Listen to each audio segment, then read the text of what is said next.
jovens, Profa Deise Lima na área para mais um, olha só, passando, Resumex com vocês. E o nosso Resumex é da aula de número 43, da unidade 3, e falamos sobre estática, o que? Dos fluidos, não foi isso?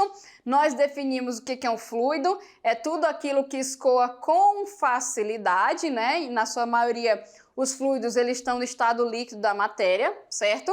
Nós fizemos também a definição de pressão, não é, pessoal? Nós vimos que a pressão, ela é causada o quê? Pelo peso, certo? De algum objeto em uma determinada superfície. Enquanto superfície, a gente entende o quê? A área desse objeto, que é uma compressão, não foi isso?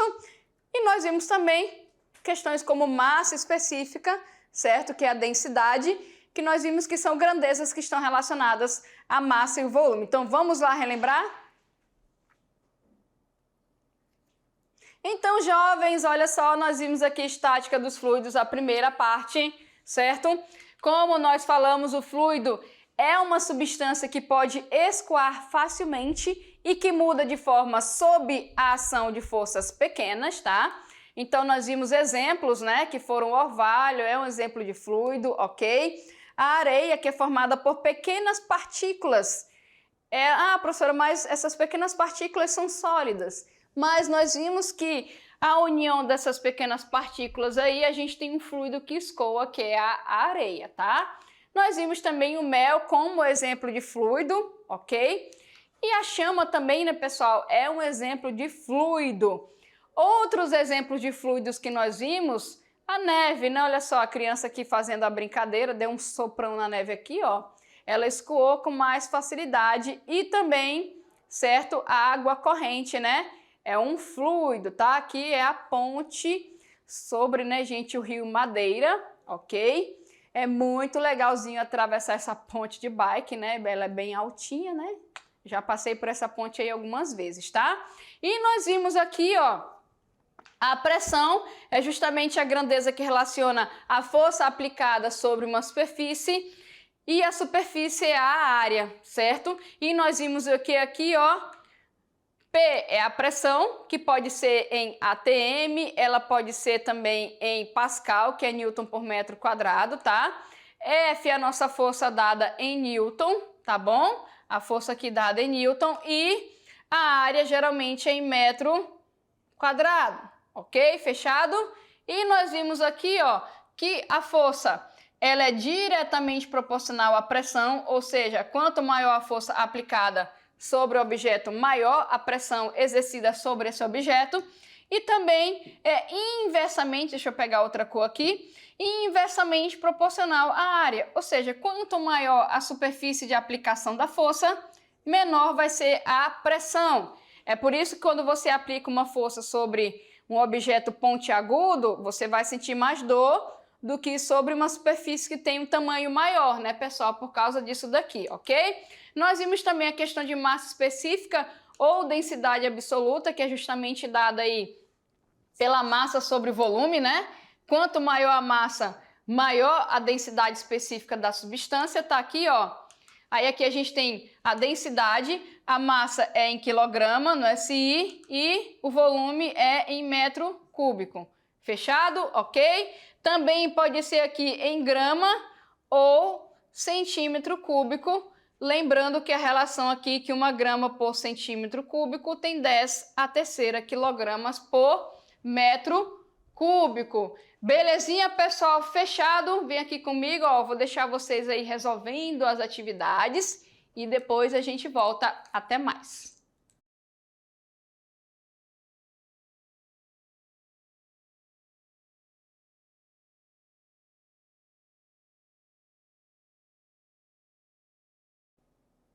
Hello, jovens, olha eu aqui novamente. O que nós vamos fazer? Tirar as dúvidas aí das atividades da sala de aula que com certeza vocês resolveram, certo? Mas a gente vai tirar as dúvidas aqui. Então vamos lá começar? Então nas nossas atividades de sala a gente vai tirar as dúvidas na resolução dessas atividades e nós vamos começar pela questão 1, que ela fala o seguinte, ó.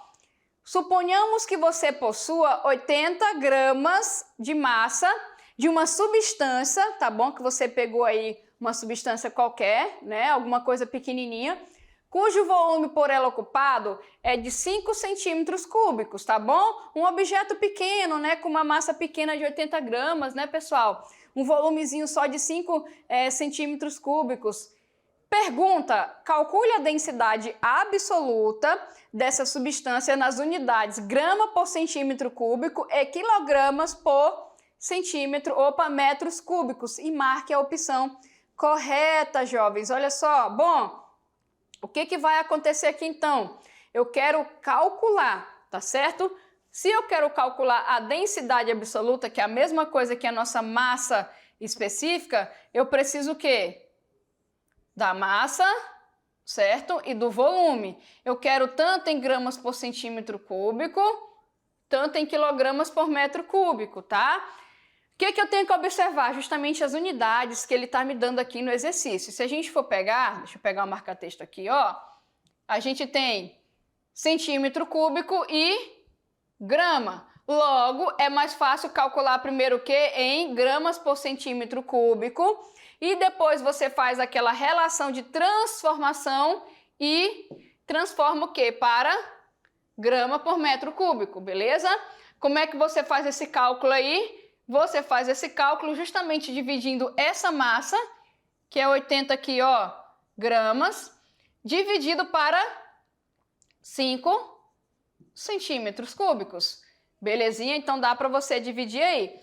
Bom, você fazendo essa divisão, você vai obter o quê? 16, né, pessoal? Então você vai obter 16, ó, 6 vezes 5, 30, vai 3 lá, 5 e 1, 5 com 3, 80, beleza? Então você vai obter o quê? 16, o que a gente fez primeiro? Grama por centímetro cúbico, não foi isso? Beleza, ah, professor, já tem a letra C, já marca a letra C aqui, tá? Mas se eu tivesse esse mesmo valor em outras alternativas, mas o valor em quilograma por metro cúbico fosse diferente. Aí nós temos o que, pessoal, que lembrar aqui? Deixa eu pegar outra coisinha de caneta. Nós temos que lembrar que 1 grama por centímetro cúbico é igual a 10 a terceira quilogramas por metro cúbico. Ou seja, você tem que multiplicar, não é isso? Então, 16 gramas por centímetro cúbico tem X, certo? Então, você vai ter o que nesse caso aqui? Ó, deixa eu pegar outra canetinha para ficar colorido. Você vai ter, então, que a densidade é 16 vezes 10 a terceira quilograma por metro cúbico, certo? E a gente fica o quê? Com a letra C de certo, né, pessoal? A gente fica aí com a letra C de certo. Belezinha? Fechado? Jovens, olha só, outra forma de fazer, coloquei o slide limpo aqui para vocês, é levar as unidades junto, tá? Vou mostrar para vocês. Aquela que eu fiz é a mais fácil, tá bom? É fazer a transformação durante a questão. Ó, vou colocar aqui densidade igual a massa sobre volume, ok? 80 sobre 5, você vai ter o 16 gramas por centímetro cúbico, qual nós fizemos anteriormente, ó. Você também pode levar, olha aí, ó, a unidade e fazer a transformação aqui, ó. 1 quilograma e grama é o quê? 1 quilograma tem 1000 gramas, tá certo? Só pra gente colocar aqui, ó, 1 quilograma tem 1000 gramas e 1 metro cúbico tem 1 milhão centímetros cúbicos, ok? Essa é a maneira mais difícil, que é você substituir aqui, tá? Vai ter aquele mesmo propósito que você vai simplificar aqui e vai ficar o 10 a terceira. Ou seja, é mais fácil você fazer o quê? Multiplica, olha só, deixa eu pegar aqui a nossa canetinha, multiplica aqui por 10 a terceira e fica mais simples, tá bom? Pronto, letra C, como nós já vimos. Fechado, pessoal? Ok? Vamos então para a questão de número 2, que fala o seguinte: sabe-se que a densidade do mercúrio é 13,6 gramas por centímetro cúbico e a do etanol é o quê? 0,8 gramas por centímetro cúbico. Então, o mercúrio ele é muito mais denso que o etanol, certo? Ou seja, a massa ocupada por centímetro cúbico do mercúrio, certo? Ele tem uma massa maior do que a do etanol, tá? Pessoal, a densidade do mercúrio é quantas vezes maior que a densidade do etanol? Para isso, quando você quer fazer um comparativo, você simplesmente faz o quê? A densidade do que você quer comparar para ver quantas vezes é maior e divide pela densidade da outra substância. Então, nesse caso, você vai fazer o quê? Ó, densidade do mercúrio dividido pela densidade do etanol, dividiu, tu vai ter o quê? 17, certo? Então, você vai ter que a densidade do mercúrio dividida pela densidade do etanol é igual a 17, certo? Fazendo a regrinha de 3, então aqui, ó, vou ter que a densidade, então, do mercúrio é 17 vezes maior que a densidade do etanol. Ou seja, olha só, tá aí, ó, o mercúrio possui uma densidade 17 vezes maior que a do etanol. E lembrando que a densidade é massa por volume. O volume ali, no caso, é o centímetro cúbico. Então, quer dizer que a massa de mercúrio por volume aqui de centímetro cúbico é maior que a massa do etanol por centímetro cúbico de volume. Fechadinho? Fechado? Então, vamos ver aqui a questão B. Ó, na letra B, na verdade é letra, né? Qual seria a altura da coluna líquida na experiência de Torricelli se ela fosse realizada com etanol ao nível do mar, né, gente? Com etanol a nível do mar. Olha só, como a densidade aí, ó, como a densidade do nosso mercúrio, ele é o que? 17 vezes maior que o do etanol. Lá a coluna, quando você faz com mercúrio, é 76 centímetros, né? Quando você considera o tubo de 1 metro, né, gente? Então a pressão aqui é 76 centímetros de mercúrio. Se o etanol ele é menos denso que o mercúrio, logo a altura dele vai ser o quê? Maior. Por exemplo, com a água, nós vimos lá na aula que com a água, para você fazer a mesma experiência, seria o quê? 10,3 metros, né, gente, de altura lá, tá? Então, como o etanol ele tem aqui, ó... Opa, deixa eu só trocar aqui, peraí. Deixa eu pegar aqui. Então, logo, olha só, opa... Canetinha, peraí, deixa eu apagar aqui de volta. Então, pessoal, o que vai acontecer? Essa altura vai ser inversamente proporcional. Logo, a altura aqui, ó, da coluna de etanol seria 17 vezes maior que a altura da coluna ali de mercúrio, tá? Justamente porque o mercúrio tem a densidade muito maior, tá? Lembrando que 1 metro é 100 centímetros, belezinha? Então, seria o quê? Ó, 17 vezes 76.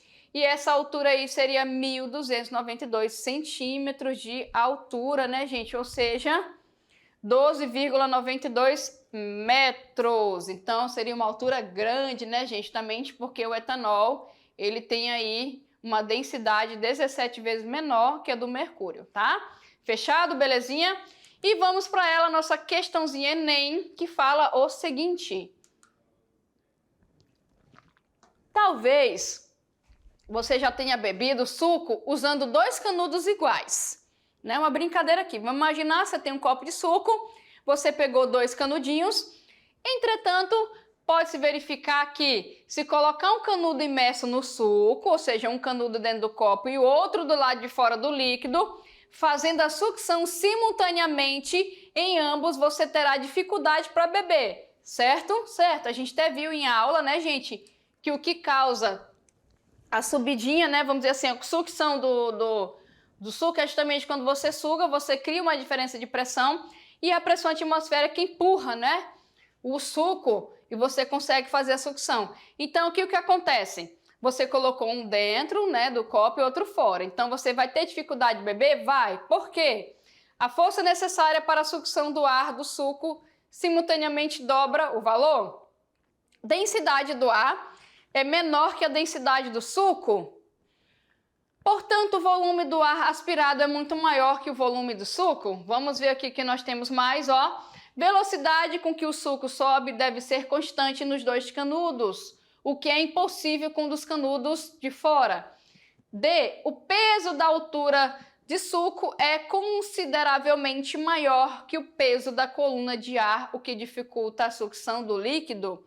E letra E.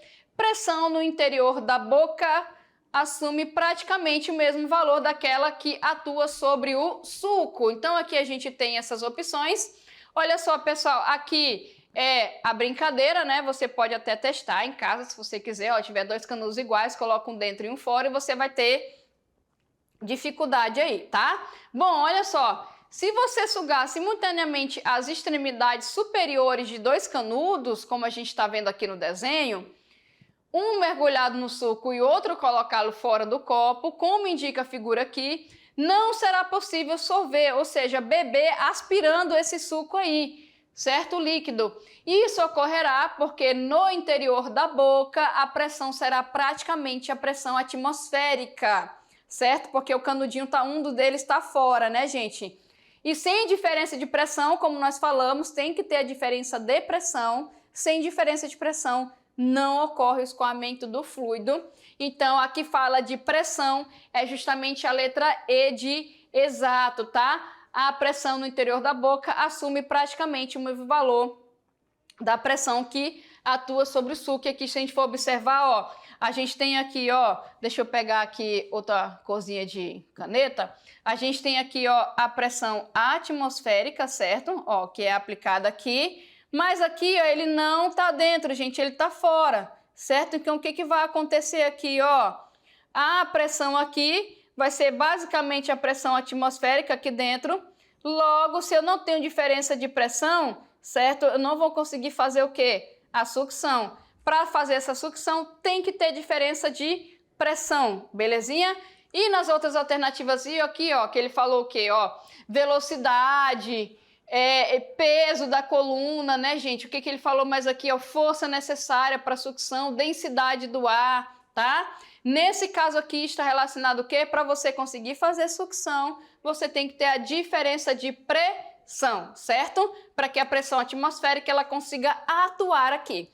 Não tendo essa diferença de pressão, você não vai conseguir fazer o quê? Vem aqui comigo, a sucção. Belezinha? Então, para fazer isso, tem que ter diferença de pressão. É assim que funciona, por exemplo, as bombas de água, tá certo? Que você tem essa diferença de pressão aí. É por isso que se a bomba de água, por exemplo, não tiver mergulhada aí o suficiente, a gente não vai conseguir ter essa diferença de pressão, então não vai haver, certo, essa sucção da água aí. Belezinha, jovens? Fechado? Letra E. Ok? Bom, vamos ficando por aqui e depois eu volto com vocês com mais conteúdo de física. Tchau, tchau!